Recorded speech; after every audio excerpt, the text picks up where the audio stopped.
Hello everyone, this side Hiten and I'm a first year student at Sri Ram College of Commerce pursuing economics honors.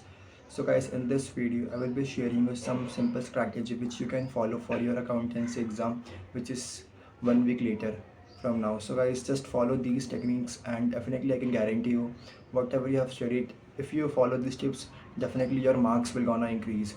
So do make sure you watch till the end and it will definitely gonna help you a lot. So without any wasting time, let's start the video. सो पहली चीज़ आपको ध्यान देनी है which is don't solve every question now. Yes guys, you have a very limited time left now and you need to understand you cannot solve every question now. क्योंकि guys आपके accountancy book में कोई भी follow कर रहे हो which is TS क्रिवाल या फिर कोई भी हो, उसमें से आपको सारे क्वेश्चन बिल्कुल भी नहीं करने, ओनली लिमिटेड क्वेश्चन करने हैं. क्योंकि गाइस क्वेश्चंस बहुत सारे एंड टाइम कम है. तो गाइस क्या करना, आप हर एक चैप्टर में से जो भी चैप्टर है लाइक से एडमिशन ऑफ अ पार्टनर, उस चैप्टर में से आपको सिर्फ 2-3 क्वेश्चन सॉल्व करने हैं हर एक टॉपिक के. यस गाइस, लाइक से कि गुडविल का टॉपिक है राइट, तो गुडविल में 2-3 चीज़ें होंगी, अलग अलग कॉन्सेप्ट होगा, ठीक है. तो उसमें से आपको हर एक टॉपिक में से 2-3 क्वेश्चन सॉल्व करने हैं बस. यही आपको करना है क्योंकि आपके पास सारा टाइम नहीं है कि आप सारे क्वेश्चन करो. एंड मोस्टली ट्राई करो कि आप 2-3 क्वेश्चन सॉल्व कर रहे हो हर एक टॉपिक से. इससे बस आपकी जो भी चीज़ आपने पढ़ रखी होगी उससे आपका कॉन्सेप्चुअल रिविजन ही होगा. एंड आपको इस एक रिविजन टाइप का ही करना है, तो ये ट्रिक फॉलो करो, डेफिनेटली यही आएगी. एंड बोर्ड एग्जाम अकाउंटेंसी का is one of the easiest exam and इस ट्रिक को डेफिनेटली फॉलो करना. सेकेंड चीज़ जो आपको गाइस ध्यान में धरनी है is a lot of people do this mistake is not studying theory and fill in the blanks and MCQ type questions जो होते हैं. लास्ट ईयर भी जब हमारे टाइम पे क्वेश्चंस आए थे उसमें से भी 20 मार्क्स के क्वेश्चन जो आपके होते हैं वो गारंटीड जो आपके जो होते हैं हमारे MCQ के होते हैं, शॉर्ट टाइप होते हैं. एंड काफ़ी लोग गलती करते हैं अकाउंटेंसी में कि वो सिर्फ न्यूमेरिकल सॉल्व करके चले गए, जनरल एंट्रीज पढ़ ली, तो वो चीज़ में आपके नंबर आ जाएंगे बट फुल मार्क्स नहीं आएंगे. तो आपका स्कोर आपका होना चाहिए कि आपको फुल में से फुल नंबर लाने हैं. तो उसके लिए आपको थ्योरी पढ़नी है हर एक चैप्टर में से, चाहे वो NPO से हो, चाहे वो अकाउंटिंग रेशियोज में से हो, चाहे एडमिशन ऑफ पार्टनर में से हो. हर एक चैप्टर में से स्टार्टिंग में जो भी इंपॉर्टेंट थ्योरीज हैं उसको अच्छी तरीके से पढ़ लेना. और एक चीज़ आप और कर सकते हो which is Sunil Pandya sir जो उनका यूट्यूब चैनल है, उनके चैनल पे जाके लास्ट ईयर में देखना, उन्होंने वीडियो डाल रखी है about one shot accountancy theory. तो उस वीडियो को देख लेना एंड अच्छे तरीके से नोट्स बना लेना एंड आपके 20 मार्क्स गारंटीड है कि इसमें से हो जाएंगे. एंड ऑल्सो जो आपको कोई भी बुक आप फॉलो कर रहे हो उसमें से आपको बुक के जो एंड में आपके क्या होते हैं MCQ, हर एक चैप्टर में MCQ क्वेश्चंस होते हैं, फिल इन द ब्लैंक्स होते हैं और शॉर्ट टाइप आंसर होते हैं, शॉर्ट टाइप क्वेश्चंस होते हैं बेसिकली. उसको आपको सॉल्व कर लेना है अच्छी तरीके से, तो डेफिनेटली आपका जो स्कोर है वो बढ़ेगा. नॉट जस्ट अदर पीपल जो सिर्फ आपके हमारे not just other people like जो हमारे सिर्फ न्यूमेरिकल सॉल्व करके गए हैं. तो इस चीज़ को ध्यान रखना. Third very important thing is solve at least 2 to 3 years of previous year question. Guys this is very important and most people underrate this कि उनको सारा आता है और वो विदाउट सॉल्विंग वो बस देख के क्वेश्चन पेपर को सोचते हैं कि उन्हें सब आता है. This is one of the biggest mistake a lot of people do. तो आपको क्या करना है, एटलीस्ट 2-3 साल के पेपर जो होंगे आपको उसको लेके आपको 3 घंटे का टाइमर सेट करके आपको टाइम लिमिट के अंदर सेट करना है, आपको सॉल्व करना है उनको. लाइक आप 3 घंटे के बजाय इवन 2.5 आवर का, 2.6 आवर का टाइमर सेट करके आपको एकदम अच्छी तरीके से सॉल्व करना है. तब आपको अपनी गलती एनालाइज होगी कि आपको क्या क्या चीज़ें आती है नहीं आती. आप बेसिक क्वेश्चन में भी गलती कर रहे होगे, इतना मैं गारंटी के साथ बोल सकता हूँ. तो इसलिए आप एटलीस्ट एग्ज़ाम में गलती ना करके अभी गलती जितनी करनी है कर लो. आप अपने आप को एनालाइज कर लो. भले ही आपको लग रहा हो कि आपको सारी चीज़ें आती है बट एक्चुअल में ऐसा नहीं है, वो गलती आप एग्ज़ाम में जाके करोगे.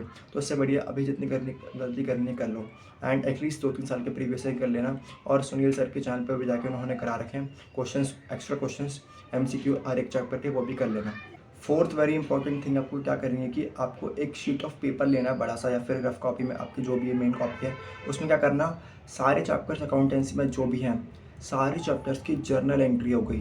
फर्स्ट थिंग जर्नल एंट्री सारी लिख देना. इश्यू ऑफ शेयर्स, डिवेंचर सबकी हो गई, डिसोल्यूशंस की, एडमिशन ऑफ पार्टनर की, एक पेज में लिख सकते हो आप. उसको चिपका लेना है और या फिर चिपकाने के बजाय या फिर अपनी रफ कॉपी में कहीं भी उसको अच्छी तरीके से लिख लेना, सो दैट कि एंड मोमेंट पे आप उसको गो थ्रू करके लिख सको. एंड ट्राई करना कि बिना देखे लिखो हर एक सिचुएशन की. लाइक शेयर में जो आपका चैप्टर है उसमें प्रोराटा की हो गई या फिर कोई भी केस की एंट्री हो गई, उसको एटलीस्ट बिना देखे लिखने की ट्राई करना एंड चिपका लेना उसे, सो दैट आप रिविजन कर सको उसका. एंड ऑल्सो सारे जो भी फार्मूले हैं आपके बुक में, लाइक अकाउंटिंग रेशियो हो गया, अकाउंटिंग रेशियो में नॉट जस्ट फार्मूला बट उनके जो मीनिंग है एक्चुअल, लाइक करंट रेशियो बढ़ रहा है तो या फिर करंट लाइबिलिटी पे क्या इफेक्ट पड़ेगा, तो ये चीज़ पे अच्छी तरीके से कर लेना। उसको शॉर्ट फॉर्म में you can write and paste in your room, और या फिर कॉपी में लिख के उसको रिविजन कर सकते हो। तो सारे चैप्टर्स का करना है, एंड यही जो आपकी बेसिक चीज़ें आपके नंबर बढ़ाएगी, नॉट कि आप डिफिकल्ट क्वेश्चन कर रहे हो या फिर उस सवाल से कर रहे हो क्वेश्चन। उसके तो बिल्कुल भी क्वेश्चन आते नहीं है बोर्ड एग्जाम में, एंड बोर्ड एग्जाम में आपके बुक में से क्वेश्चन आएंगे, नॉट वेरी हार्ड क्वेश्चन। वही आपकी बेसिक, अगर आपके कॉन्सेप्ट क्लियर है तो आपके अच्छे मार्क्स आने वाले हैं। तो गाइस ये ट्रिक डेफिनेटली फॉलो कर लेना, आई कैन गारंटी आपके मार्क्स डेफिनेटली बढ़ेंगे। बस एक रिविजन टाइप में आप हर एक चैप्टर्स के फॉर्मूले और जनरल एंट्रीज और जो हमारा कैश फ्लो स्टेटमेंट है उसकी जो हमारे फॉर्मेट है उसको अच्छी तरीके से लिख लेना, and you will get good marks. Last चीज़ आपको क्या करनी है कि अगर आप 2-3 साल के प्रीवियस ईयर क्वेश्चन देखोगे, आप एनालाइज करोगे कि जैसे हमारे चैप्टर्स होते हैं पार्टनरशिप में, एडमिशन ऑफ पार्टनर, रिटायरमेंट और डिसोल्यूशंस है, डेथ ऑफ अ पार्टनर है और पार्टनरशिप है, उसमें आपके जो कुछ कुछ क्वेश्चन होते हैं ना वो डेफिनेटली फिक्स होते हैं कि ये क्वेश्चन तो पक्का आएगा। लाइक एडमिशन रिक्वायरमेंट में आपको क्वेश्चन आएगा, और उसमें से आप में एक ऑप्शन होता है डेथ ऑफ अ पार्टनर का, तो उसमें से आपको एक ना आपको डिसाइड पहले से ही करके रखना है कि आप एडमिशन का करोगे, रिटायरमेंट का करोगे या फिर डेथ का, कोई सा भी करोगे। 2 क्वेश्चन आपको उसमें से डेफिनेटली करने ही होते हैं। एडमिशन का कंफर्म होगा, रिटायरमेंट का डेथ में से ऑप्शन होता है, ठीक है। और डिसोल्यूशन में भी कंफर्म होता है कि जर्नल एंट्री वाला क्वेश्चन आएगा। तो वो चीज़ अच्छी तरीके से देख लेना कि आप अपने आप को पहले से ही प्रिपेयर कर लो, लास्ट में जाके टाइम वेस्ट ना करो। एंड एटलीस्ट 2-3 साल के क्वेश्चन देख लेना जिसमें कि आपको पता लग जाए कि कौन से टॉपिक में से क्वेश्चन आते हैं, राइट। लाइक अकाउंटेंसी में आपकी जो पार्टनरशिप वाली बुक है एडमिशन में, उसमें आप क्या करना कि लास्ट में जो आपके क्वेश्चन है, एक 6 नंबर का जो क्वेश्चन होता है बड़ा सा, उसको प्रैक्टिस कर लेना, 2-3 क्वेश्चन अच्छे से उसके कर लेना। आपको बाकी सारे क्वेश्चन सॉल्व करने की ज़रूरत बिल्कुल भी नहीं पड़ेगी, and you can spend your time solving sample paper and previous year question rather than just solving accountancy की पूरी बुक, हर एक बुक, क्योंकि उससे कोई फ़ायदा होने वाला नहीं है कि आप सारे क्वेश्चन बैठ के दोबारा कर रहे हो। And this is one of the important time. आप अगर इस टाइम में अगर अच्छे तरीके से आप प्रिपरेशन कर लो, अगर आपने ये गल जो आपको मैंने बताई है उसको अच्छे तरीके से फॉलो कर लिया, तो I can guarantee you guys आपके अच्छे मार्क्स आने वाले हैं। And this is the very short video and I have made for you. And last में सम अप करने के लिए आपको ये बोलूँगा कि प्रीवियस ईयर कर लेना, थ्योरी कर लेना, एंड सुनील सर के चैनल पे जाके जो भी वीडियोस उन्होंने बना रखी है MCQ की है, उनकी वीडियो अच्छी तरीके से देख लेना, सारी जो भी अभी प्रैक्टिस कराएंगे आपको। And this is the video. अगर आपको थोड़ी सी भी हेल्पफुल लगी हो तो गाइस वीडियो को लाइक कर देना, चैनल को सब्सक्राइब कर देना।